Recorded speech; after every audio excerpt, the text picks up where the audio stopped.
Tens of thousands of people set to march in Washington, D.C. this Friday on the anniversary of civil rights leader Martin Luther King's famous I Have a Dream speech.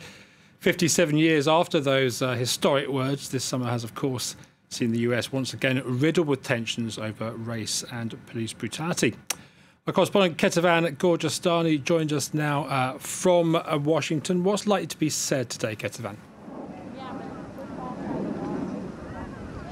Well, this march has been dubbed Get Your Knee Off Our Necks, of course, referencing the way George Floyd was killed by a police officer kneeling on his neck for nearly 9 minutes.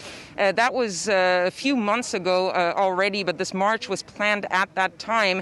And today you're seeing, as you said, tens of thousands of people expected to come. Now, if you can see behind me, this is the Lincoln Memorial. That's where Martin Luther King gave that famous speech, and not yet all the people are there. It's still people are still arriving because the main event has not yet begun. But as I was arriving here on the National Mall, I could see really rows and rows and rows of people stretching over many blocks, and you see people arriving from really all over the country. I spoke to a few women who came to this march.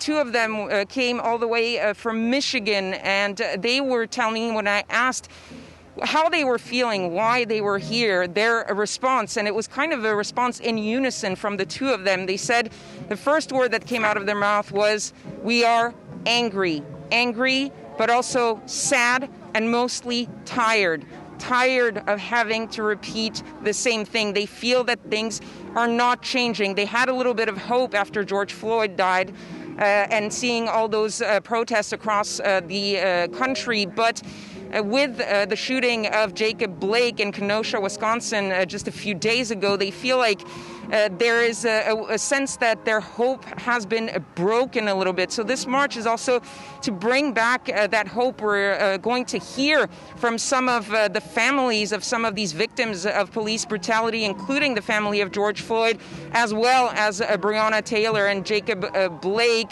We're also going to hear from Benjamin Crump, the attorney who is representing many of those families, as well as the civil rights activist, Reverend Al Sharpton. Kethevane, thanks very much for joining us.